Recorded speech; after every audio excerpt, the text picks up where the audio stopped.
अवतरित होकर भाग्य विधाता भाग्य हमारे जगा रहा।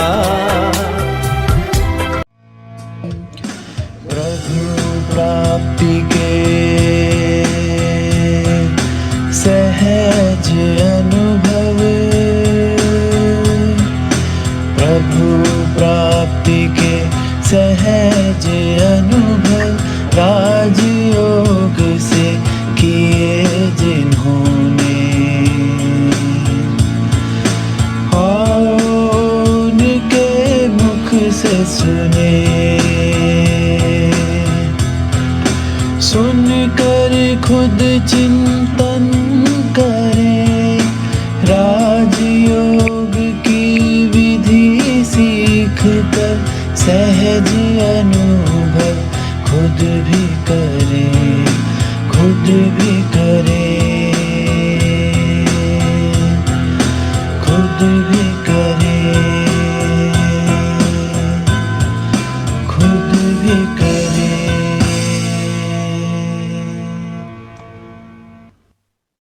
ओम शांति। सुनीता दीदी जी, ओम शांति। ओम शांति। वेलकम। Thank you. आज आपका अनुभव सुनेंगे। विशेष सुभाष भाई ने आपका रेफरेंस दिया था। सुभाष भाई कहाँ गायब हो जाते हैं? तो प्यारे साथियों, सांगली से हमारे साथ सुनीता दीदी जी है आज अपना अनुभव सुनाने के लिए। मैं चाहूंगा सुभाष भाई थोड़ा डिटेल परिचय भी दे, स्वागत भी करे, इसके बाद हम शुरू करेंगे अनुभव सुनना। सुभाष भाई। ओम शांति सभी को। ओम शांति। आवाज आ रहा है मेरा? जी। अच्छा, ओम शांति। आज हमें बहुत खुशी हुई कि हमारे जो बचपन की पालनहार, जिन्होंने बचपन में मुझे बहुत पालना दी, आपको याद होगा वसंत दादा पाटिल जो यहाँ के राज्यपाल थे, इन्होंने बहुत सेवा की, इतनी सेवा की कि उन्होंने बाबा के लिए पूरे जीवन भर एक बाबा का सेंटर दे दिया है उन्होंने। तो ऐसी हमारी प्यारी बहन है, वैसे उनका जन्म अकोला का है और सांगली सेवा केंद्र की संचालिका के रूप में सेवा कर रहे हैं और 41 वर्षों से अलग अलग स्थानों से सेवा करते हुए वर्तमान समय अभी सांगली में उपस्थित है। और इनकी विशेषता है, उनको स्वच्छता बहुत पसंद है। जैसे मोदी जी को स्वच्छ भारत है, तो इनका जो सेंटर आप देखेंगे एकदम क्लीन। जब हमारी शिवानी बहन गए थे अभी प्रोग्राम में, तो उनका रहने का प्रोग्राम नहीं था, लेकिन वहाँ की साफ स्वच्छता देख के फिर हमने एक नाइट और स्टे करवा दिया था उधर। और कुशल वक्ता भी है और उनकी दिनचर्या बहुत ही अच्छी रहती है, चाहे कुछ भी हो जाए, उनका ज्ञान, योग, धारणा और सेवा एकदम परफेक्ट। ऐसा नहीं कि 12 बजे तक जगते रहे, सुबह उठे नहीं। तो सुबह सुबह अभी अपने अनुभव में सुनाएंगे वो सुबह कितने बजे उठते हैं और सोते कितने बजे, और खान पान, रहन सहन, हर चीज को एकदम एक्यूरेट। और आज हमें बहुत खुशी हो रही है कि हमारी दीदी हमारे सामने अच्छे अच्छे अनुभव सुनाएंगे। और बचपन में जब मैं 10th क्लास का था, 11 का था, तो मैं सांगली में जाता था, छोटे छोटे गीता पाठशाले में जाता था सेवा करने के लिए। अभी इस बार जब गया था तो उन जगहों में बड़े बड़े सेंटर बने हुए हैं, तो हमें बहुत खुशी हुई। और बाबा की तो कमाल है कि बहुत अच्छे अच्छे प्रोग्राम हुए अभी जस्ट लॉकडाउन के पहले ही, तो बहुत लोगों ने उसका लाभ भी लिया। तो मैं सुनीता बहन का बहुत दिल से स्वागत करता हूँ और हमें अपने अनुभवों से लाभ दो, सभी को दो, हम तो लेते हैं, औरों को भी मिलना चाहिए। तो बहुत बहुत आपका स्वागत है, स्वागत है, स्वागत है। थैंक यू सुभाष भाई। Thank you. शुक्रिया सुभाष भाई। और आपकी बातों से पूरा समझ में आता है कि दीदी जी का जीवन कितना अनुशासित जीवन है। और मुझे बाबा के माँ वाक्य भी याद आते हैं, जैसे टीचर वह होते हैं वैसे स्टूडेंट होते हैं। तो आपका जीवन भी इतना जो अनुशासित है, तो जैसे टीचर वैसे स्टूडेंट होते हैं, तो आपने पालना उनसे ली है, तो आपका भी जीवन ऐसे है। तो हमारे साथ डॉक्टर जैन भाई भी है। डॉक्टर साहब, ओम शांति।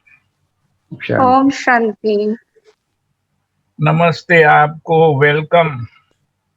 बहुत थैंक यू। अच्छी इंट्रोडक्शन दी।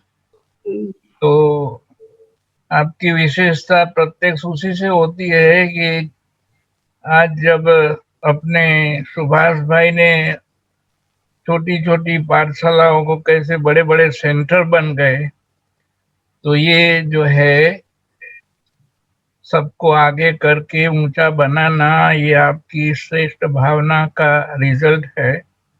तो ऐसी सेवा करने वाले सुनीता बहन का बहुत बहुत स्वागत है। उनके साथ साथी बहनों भी शायद आई हुई हैं, हाँ उनका भी बैठिए स्वागत बैठिए। है। ये बहुत शायद स्वागत है। विटा की बहनें हैं। अच्छा, स्वागत है, स्वागत है। और अभी हम थैंक यू। सब अनुभव सुन के अनेकों की भी सेवा इसमें समाई हुई है, इसीलिए आपने हमारा निमंत्रण स्वीकार किया, इसीलिए आपका बहुत बहुत शुक्रिया भी है। ओम शांति। सर्वप्रथम इस शिव स्मृति चैनल पर जो भी हमारे सभी वरिष्ठ अनुभवी भाई बहने आज उपस्थित हैं, उनका मैं सांगली परिवार की तरफ से और सांगली डिस्ट्रिक्ट के हमारी सभी अलौकिक बहनों की तरफ से हृदयपूर्वक स्वागत करती हूँ कि आप सभी ने मिलकर यह एक बहुत सुंदर मंच तैयार किया है कि जिस मंच पर हम बहनों को अपने मन के भावों को स्पष्ट करने का बहुत सुंदर सुअवसर आपने प्राप्त कराया, इसलिए आप सभी का बहुत बहुत स्वागत है, स्वागत है, स्वागत है। लॉकडाउन के कारण बाहर निकलना बंद हो गया है, लेकिन हमारे विनेश भाई, डॉक्टर जयंत भाई, चंपा बहन ने शिव स्मृति चैनल पर ये जो अनुभवों की श्रृंखला शुरू की है, इससे तो देश विदेश की यात्रा हो रही है। रोज अनेक अनुभवी रत्न प्रत्यक्ष हो रहे हैं। इससे विश्व एक परिवार है, ये अनुभव हो रहा है। इस सेवा के लिए निमित्त विनेश भाई, जयंत भाई और चंपा बहन का दिल से धन्यवाद, धन्यवाद, धन्यवाद। अनुभवों की लेन देन से सभी आत्माएं शक्तिशाली बन रही हैं। वैसे भी अनुभव ये हम सभी के जीवन की एक खान है, और अनुभव से ही हम सभी आगे बढ़ रहे हैं।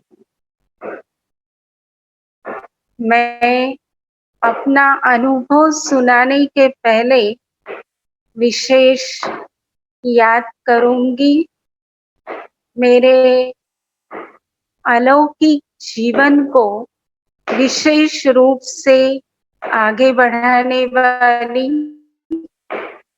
बहुत सुंदर मार्गदर्शन करने वाली, हर पल गाइड बनकर सही मार्ग दिखाने वाली हमारी परम आदरणीय दादी जानकी जी तथा हमारे लौकिक पिताजी, जिन्होंने हमें इस राह पर चलने की बहुत सुंदर प्रेरणा दी और सदा ही सच्चाई के मार्ग पर चलने का उन्होंने आग्रह किया।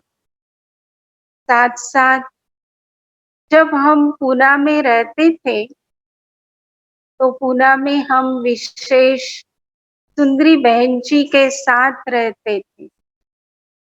सुंदरी बहन जी के साथ साथ हमारे आदरणीय इंदिरा बहन जी, लीला बहन जी और साथ साथ यज्ञ के आदि रतन हमारे अति प्यारे गोविंद दादाजी, कि जिन्होंने यज्ञ में अपने 13 साल शुरू में व्यतीत किए। ऐसी विशेष आत्माओं की मुझ आत्मा को इस यज्ञ के अंदर विशेष रूप से पालना मिलती रही। तो आज के इस शुभ अवसर पर इन सभी विशेष आत्माओं को मैं कोटि कोटि प्रणाम करती हूँ। यहाँ मुझे अनुभव सुनाने को कहा गया, तो मेरे सामने मेरे जीवन की किताब खुल गई। मेरा जो लौकिक जन्म है वह 1959 में मध्य प्रदेश के महू शहर में हुआ। पिताजी आर्मी में होने के कारण कश्मीर, पंजाब, मध्य प्रदेश से लेकर कई स्थानों पर जाना हुआ, परंतु जब हम बड़े हो गए तो मेरा बड़ा भाई और मैं भाषा के प्रॉब्लम के कारण और पढ़ाई के कारण हम अपने लौकिक गांव महाराष्ट्र में जो महान करके है वहां रहने लगे। छुट्टियों में हम 1-2 मास माताजी पिताजी के पास जाते थे। हमारा जो परिवार है लौकिक, वो भक्ति भावनाओं से, सुसंस्कारों से और अनुशासन से संपन्न था। पिताजी आर्मी में होने के कारण हमारे घर में पहले से ही अनुशासन को बहुत महत्व था। हमारी लौकिक दादी जी भी अनुशासन प्रिय थी।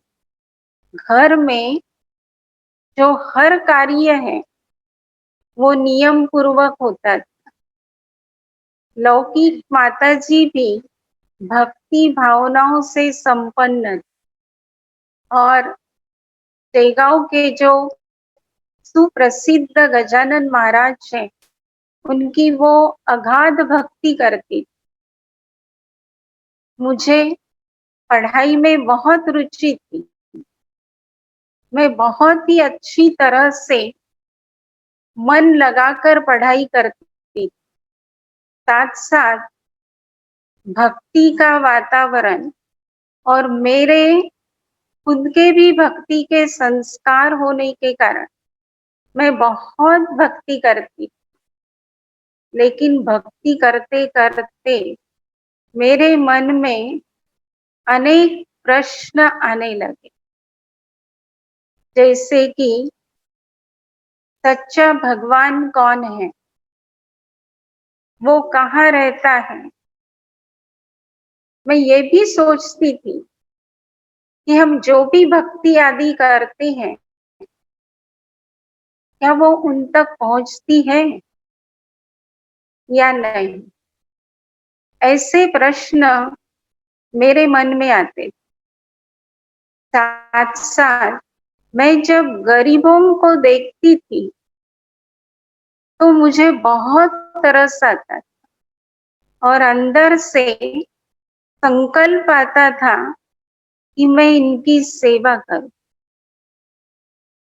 क्योंकि बचपन में सुना था कि गरीबों की सेवा माना भगवान की सेवा।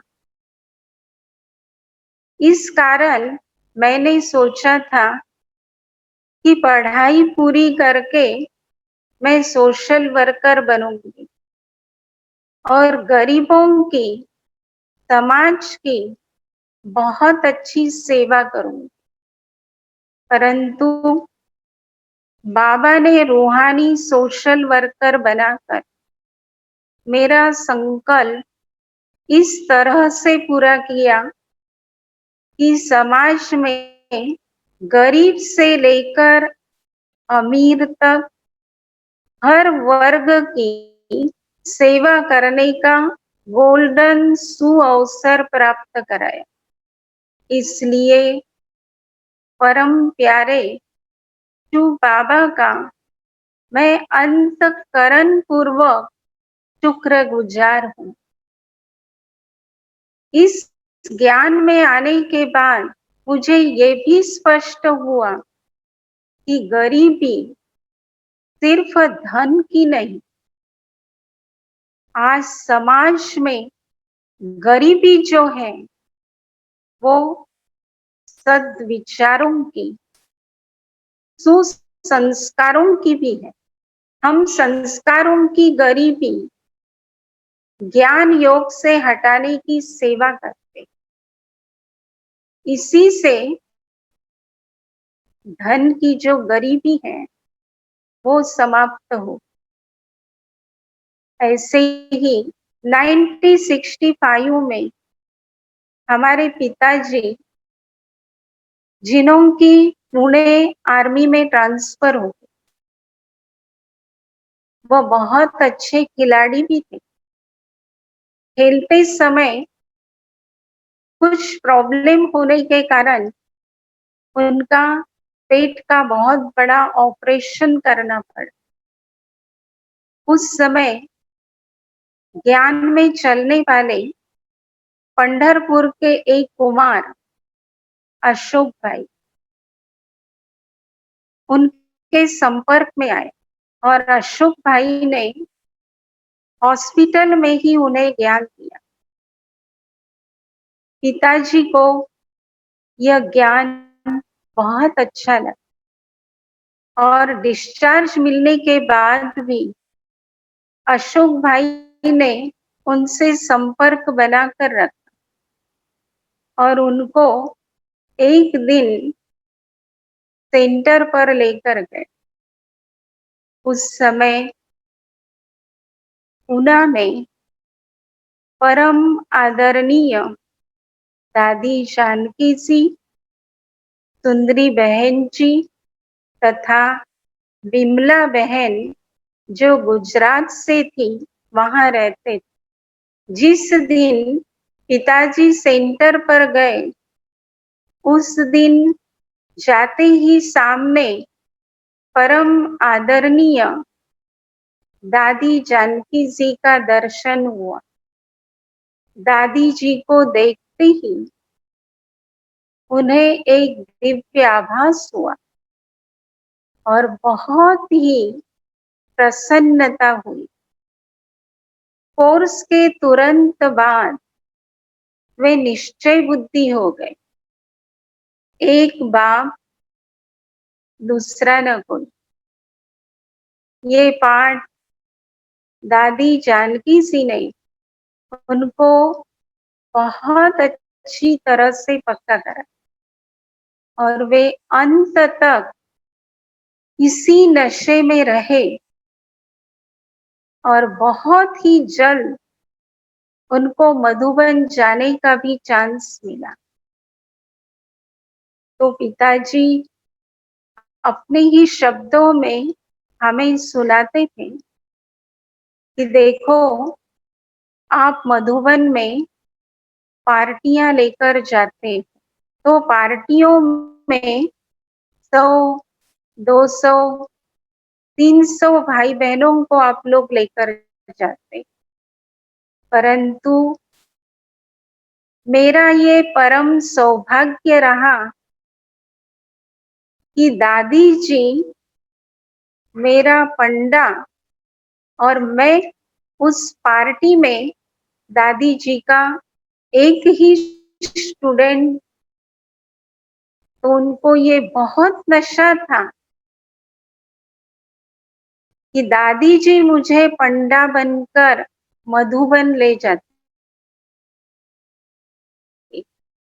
और वो सुनाया करते थे कि मधुबन में ले जाने के बाद दादी वहां हमें इतनी सुंदर पालना देती थी, उंगली पकड़ करके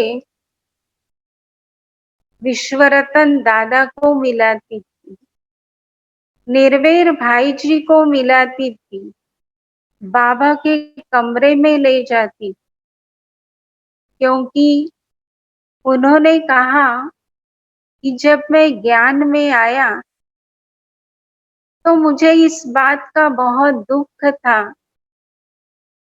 कि मैं ज्ञान में आने के कुछ समय पहले ही साकार बाबा अव्यक्त हुए।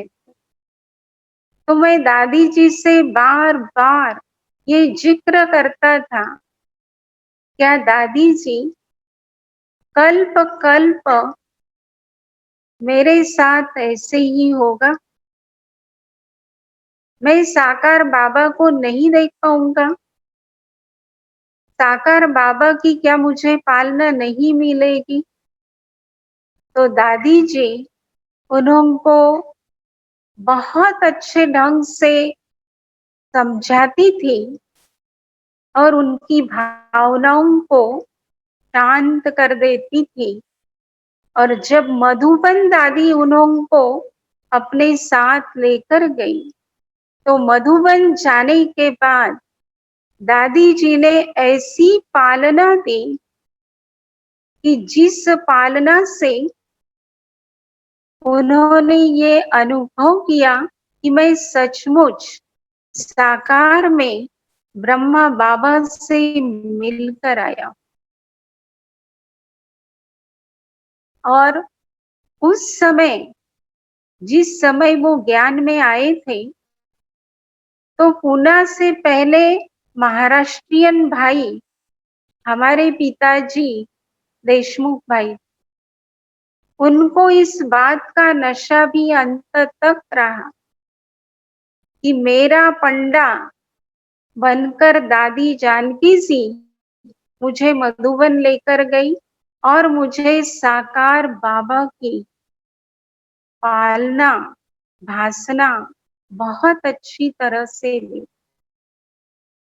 और जैसे हम सभी जानते हैं कि हमारे परम आदरणीय दादी जी के संस्कार की नियम मर्यादाओं में एक्यूरेसी, मुरली पढ़ने में एक्यूरेसी, योग में एक्यूरेसी, उनमें अंत तक, क्योंकि उन्होंने अंत तक दादी जानकी जी को पूर्ण रूप से फॉलो किया।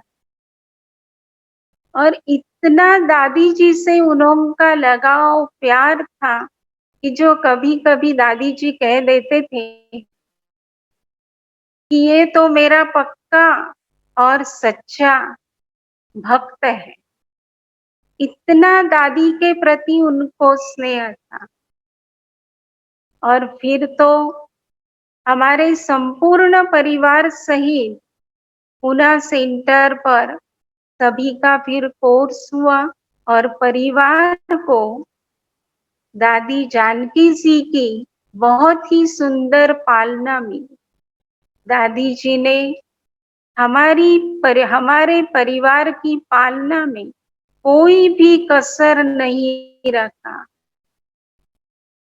जो आज दिन तक भी हम उस शक्तिशाली पालना को भूल नहीं पाते, और उसी का यह परिणाम है कि हम मन से इतने शक्तिशाली बन गए।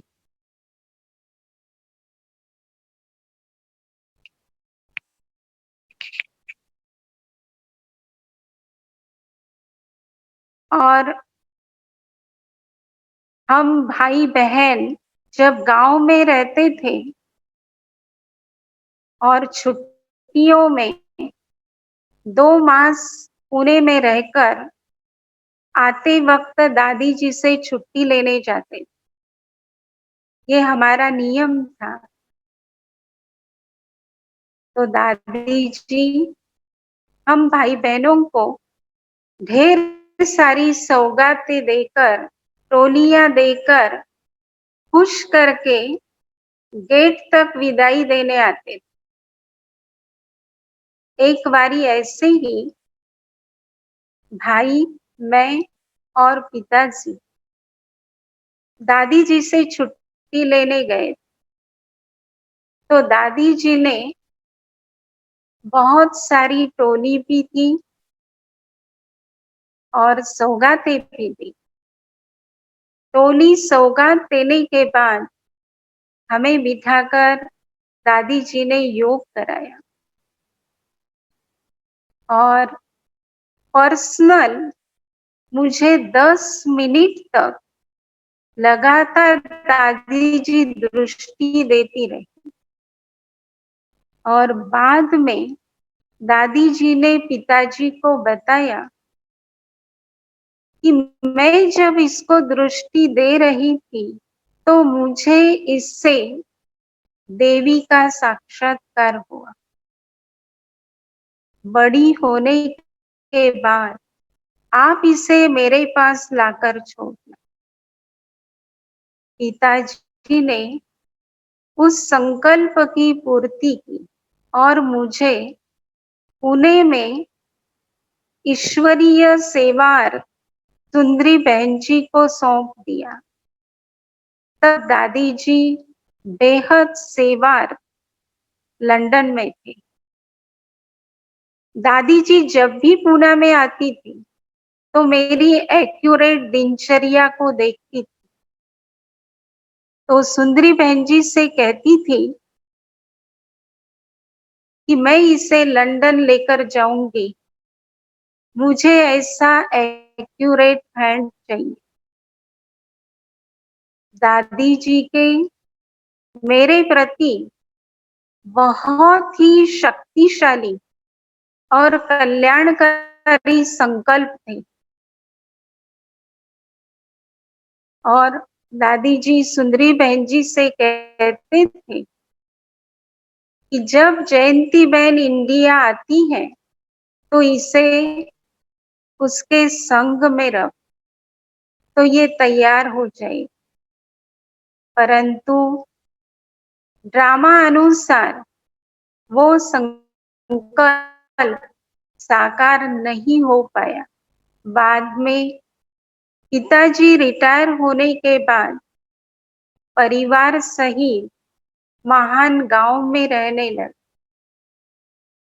फिर डिस्ट्रिक्ट अकोला होने से उनके संकल्प चलने लगे कि वहां भी सेंटर होना चाहिए। वहां उन्होंने एक प्रिंसिपल टीकार भाई करके और प्रिंसिपल जनबंधु भाई, इन दोनों को साथ लेकर बड़ा प्रोग्राम किया, अनेक प्रकार की सेवाएं की। टीकार भाई जो कि वर्तमान मधुबन में समर्पित है, उनको साथ लेकर अकोला में सेंटर खोलने के निमित्त बने। महान गांव में भी सेवाएं की, वहां भी गीता पाठशाला खोली। वहां से 4 कन्याएं और 1 कुमार को समर्पित कराने के निमित्त बने। 1973 में मैं पूना सेंटर पर रहने लगी। यही वो जुलाई मास था। कुछ ही दिनों में आदरणीय आदरणीय सुंदरी बहन जी मुझे मधुबन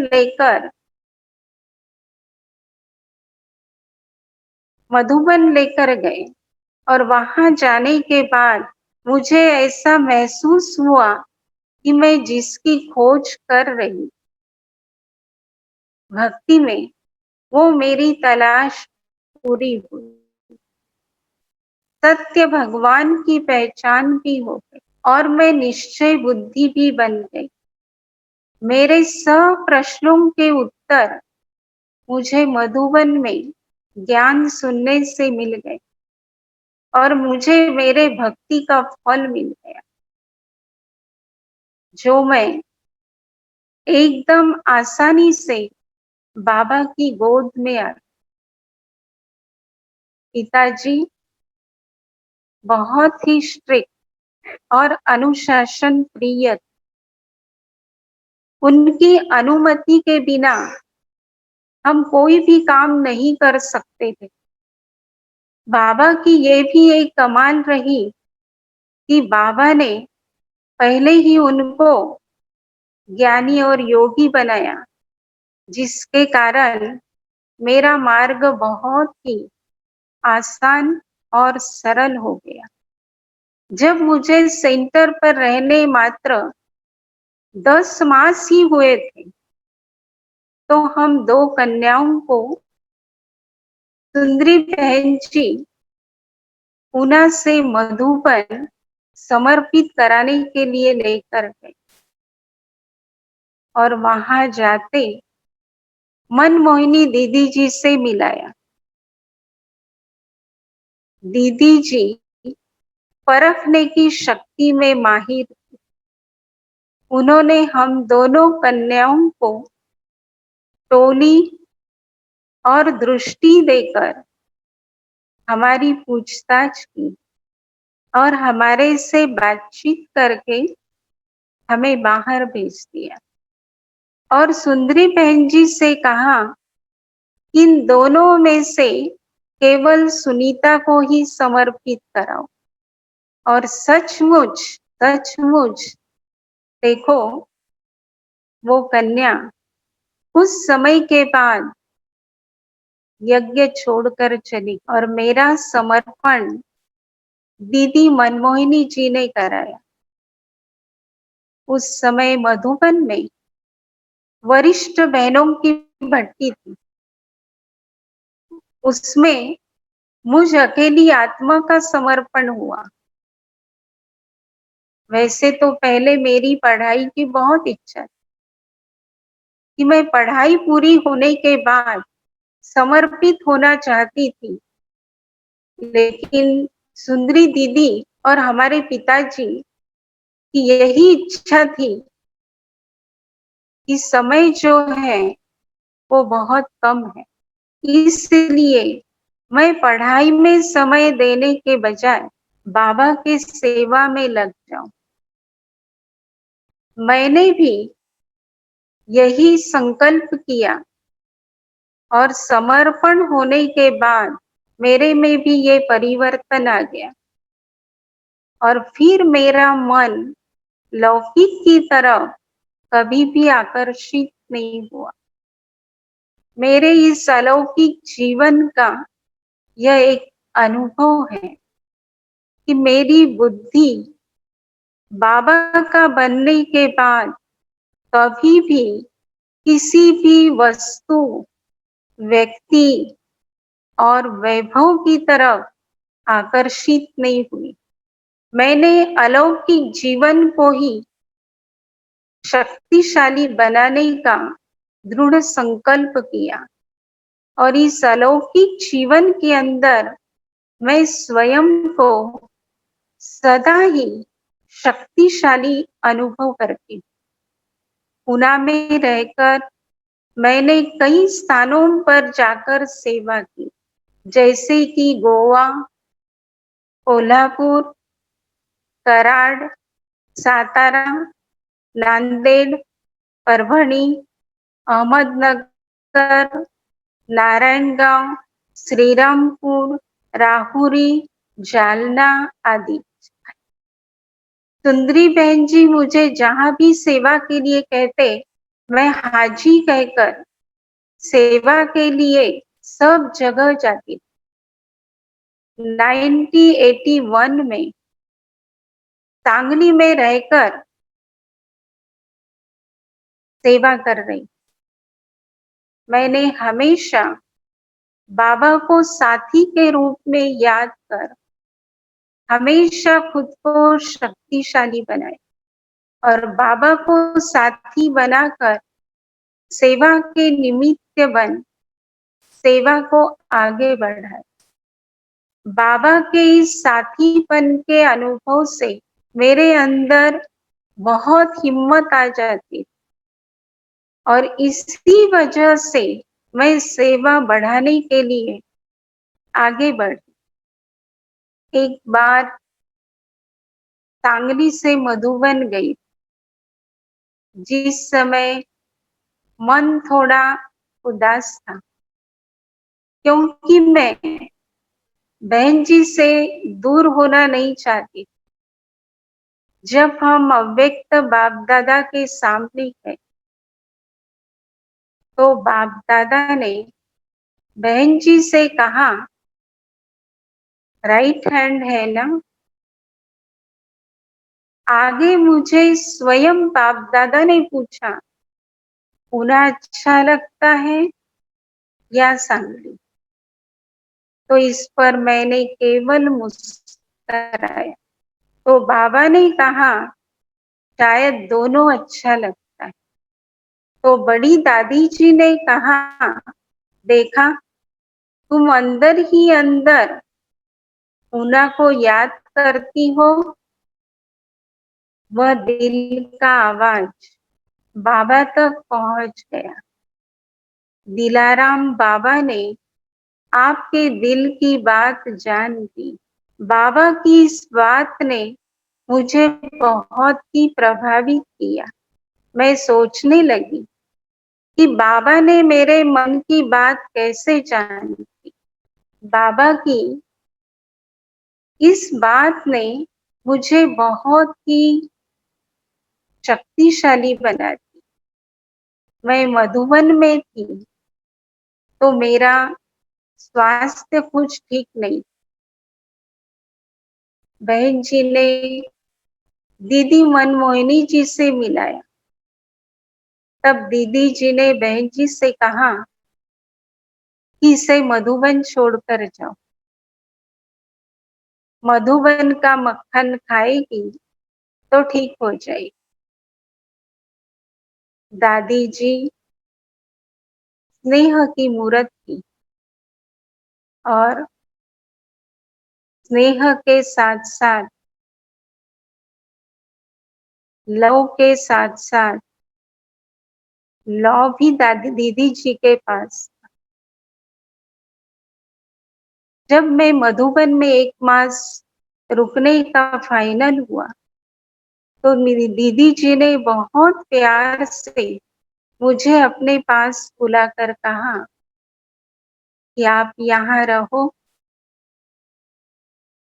भोली दादी जी को ड्यूटी दी, सुबह 6 बजे रोजाना इसको मक्खन का गोला देना। उस अनुसार भोली दादी जी मुझे रोजाना मक्खन खिलाती और दीदी जी ने साथ साथ मुझे एक शिक्षा दी कि आप यहाँ पर योग करो, बाबा की सेवा करो, बाहर सैर करने जाओ, परंतु संग की संभाल रख, किसी ऐसे वैसे के संग में नहीं आना।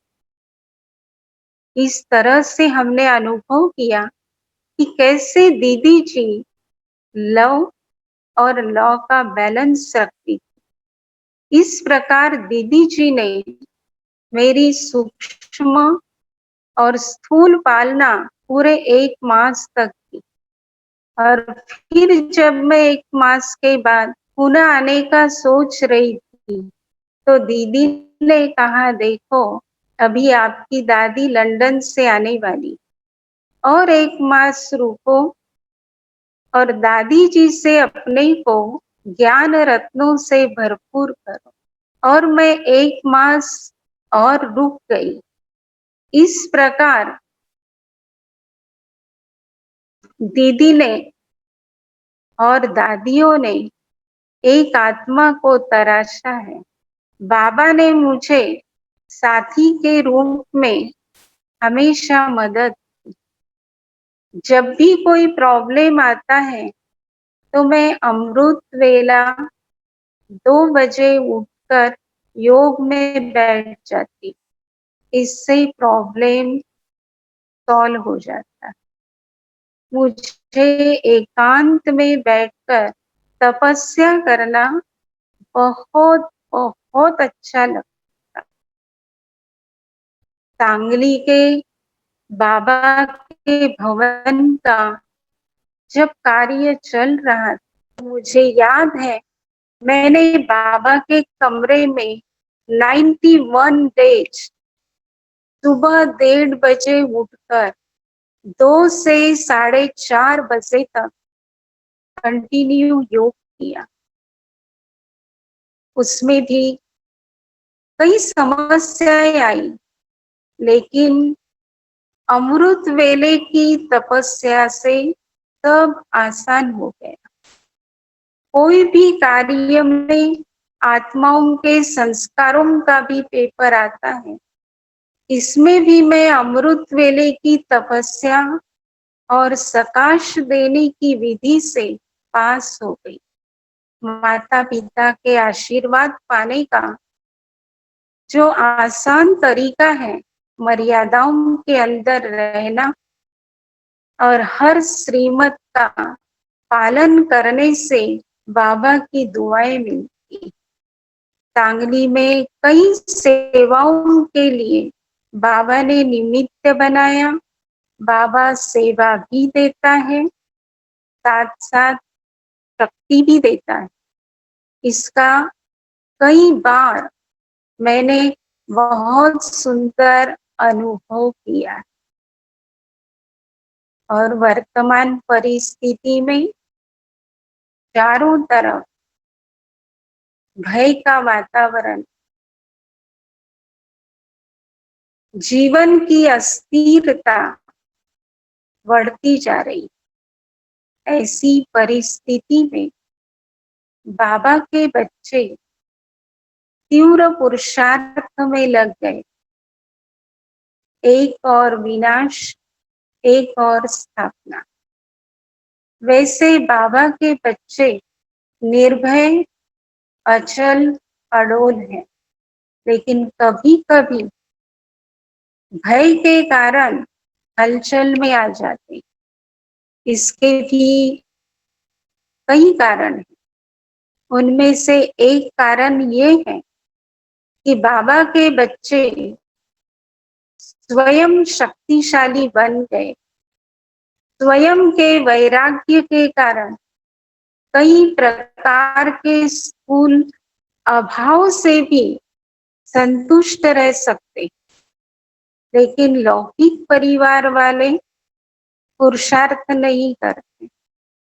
उनका अपना कर्मभोग भाग्य होने के कारण, उनके दुख के कारण ब्राह्मण बच्चे भी दुखी हो जाते।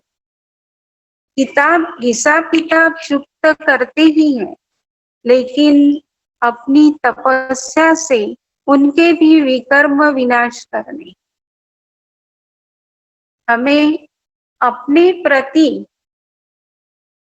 केवल जमा नहीं करना, लेकिन अन्य आत्माओं का भी जमा कराना। इतना पुरुषार्थ करना है कि आगे चलकर अनेक प्रकार की परिस्थितियां आएगी। उन्हें पार करने के लिए बहुत पावरफुल स्थिति चाहिए।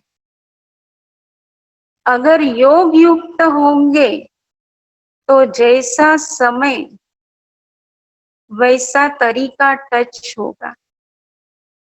अगर समय प्रमाण हमें युक्ति नहीं आती है तो समझना चाहिए कि योग बल नहीं है।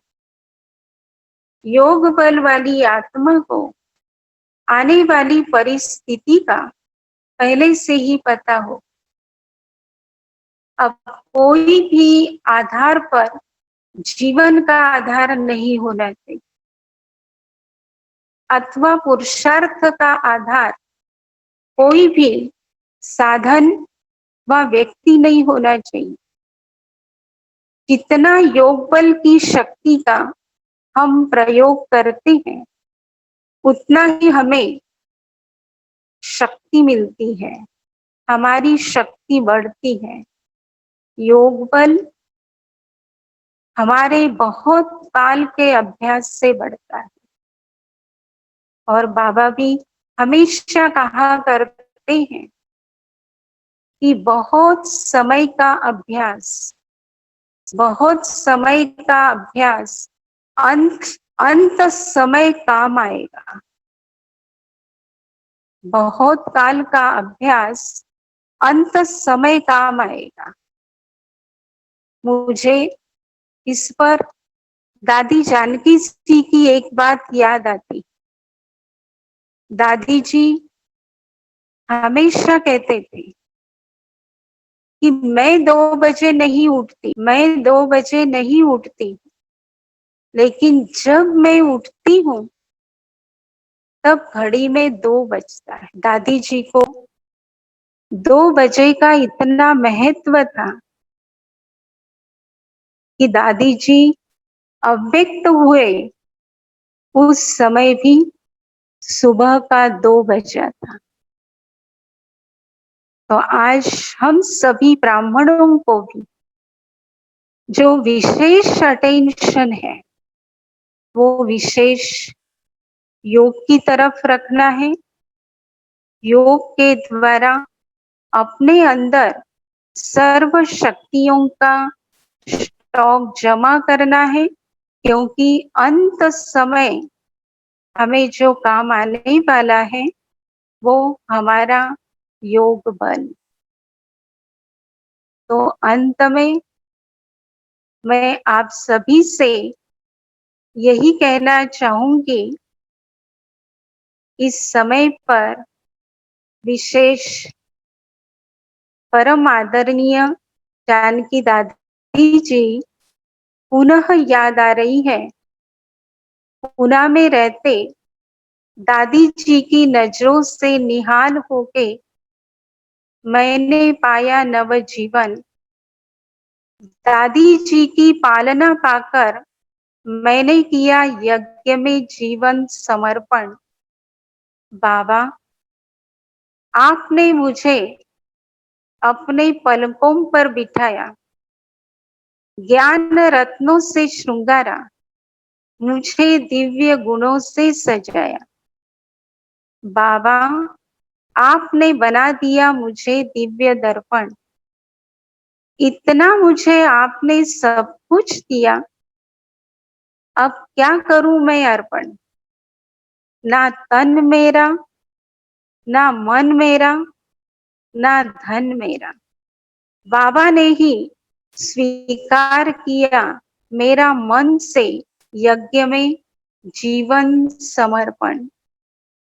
बस हो बाबा, बसे हो बाबा जिस दिल में, बसे हो बाबा जिस दिल में, कैसी कमी फिर उसके जीवन में। भाग्यवान हूं मैं आत्मा, भाग्यवान हूं मैं आत्मा इस यज्ञ में, क्योंकि जगह दी स्वयं प्रभु ने मुझे अपने दिल में, मुझे अपने दिल में। तो पुनश्च आप सभी का मैं दिल से धन्यवाद करती हूँ कि आपने हमें इस शिव स्मृति चैनल के द्वारा अपने मन के भावों को प्रकट करने का सुअवसर प्राप्त कराया। धन्यवाद। ओम शांति। ओम शांति। सारे संसार को आने वाले कल में आप जैसे योगियों की बहुत जरूरत होने वाली है। और प्यारे साथियों, आज एक ऐसे ही योगी से हमारा मिलना हुआ। और आपका क्या कहना है दीदी जी? आप तो एक्सरे मशीन से भी गुजर के पास हुए, तो सीटी स्कैन में भी पास हुए। तो दादी जानकी और दीदी तो एक एक्सरे मशीन और एक सीटी स्कैन, और दोनों ही ने ही आपको सिलेक्ट किया। तो आपके बारे में फिर कोई शब्द नहीं रहते हैं कहने को। लेकिन आपकी दिनचर्या के बारे में सुभाष भाई ने पहले ही बोला, और आपकी बातों से भी ये बात समझ में आया, क्योंकि दादी जानकी स्वयं चाहती थी कि वो आपको लंदन ले जाए। तो ये समझ में आता है कि आपकी दिनचर्या, आपका जीवन कितना उच्च है। मैं कहूँगा एक एग्जाम्पल रूप आप है सारे ब्राह्मण परिवार के लिए। तो आपको इसकी कोटि कोटि बधाई। आज आपने समय दिया और इतने सुंदर और शांत तरीके से अपने मन की बातें हमारे साथ दिल खोल के रखी, इसलिए बहुत बहुत आपका शुक्रिया। हमारे साथ चंपा बहन भी अभी हाजिर है। चंपा बहन।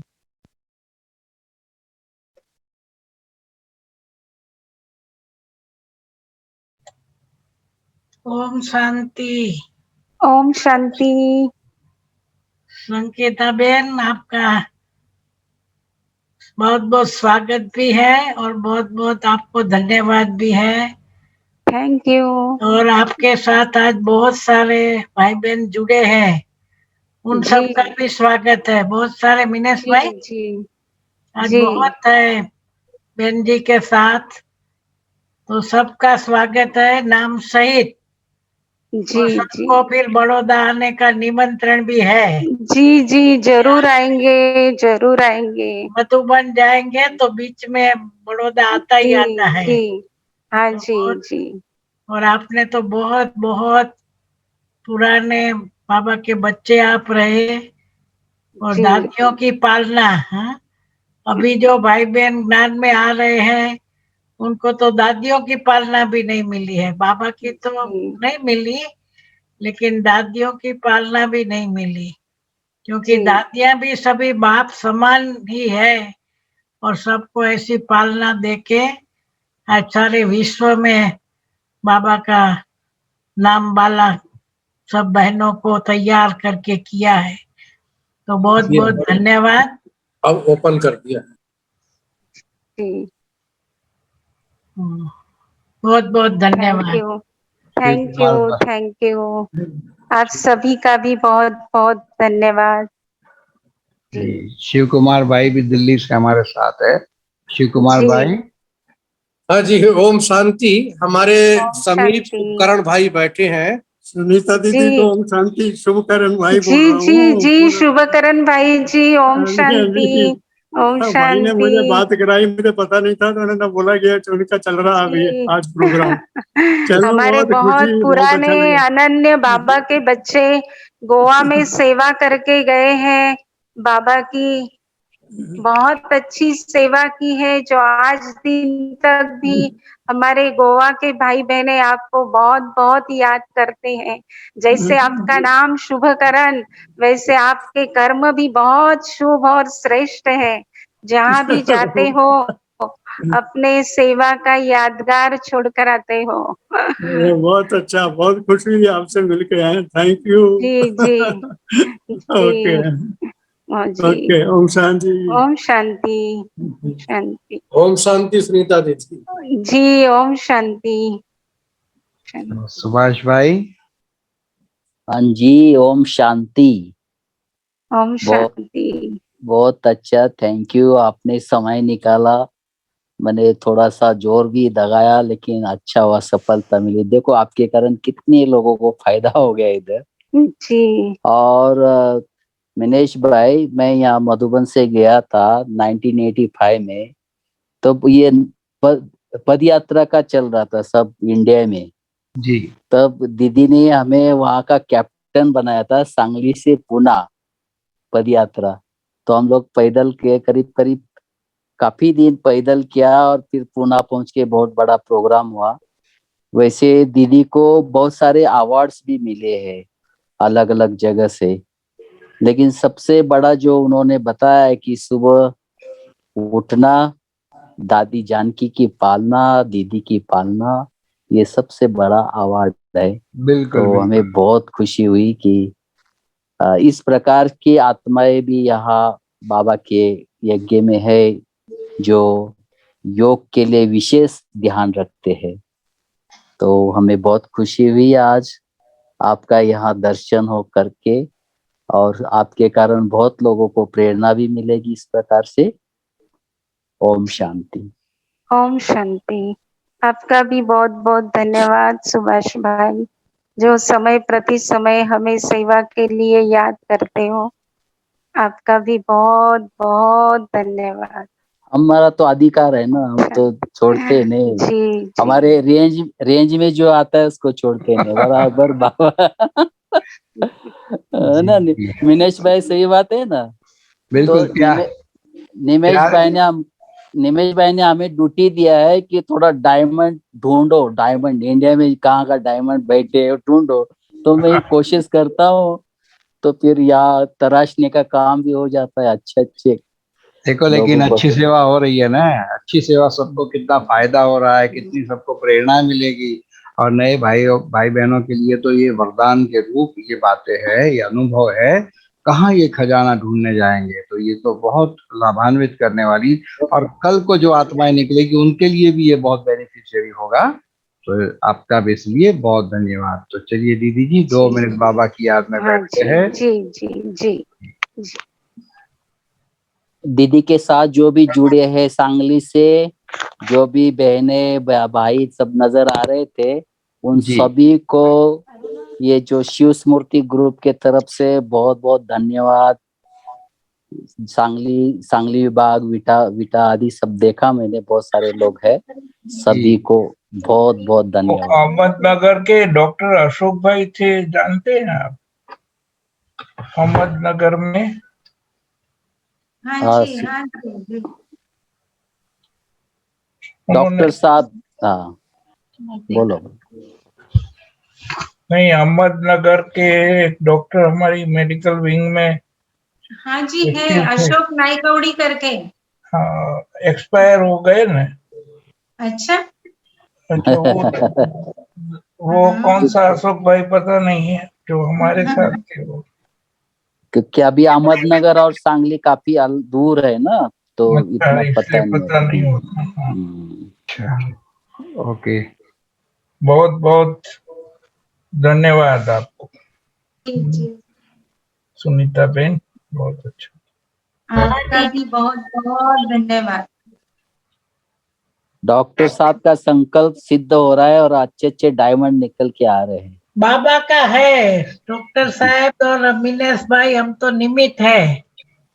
मिनेश भाई रात दिन देखो मेहनत करते हैं ये इसका, और आप सब रोज किसी न किसी को बाबा के ये इसमें शिव स्मृति में अनुभव सुनाने के लिए डायमंड को लेके आते हो।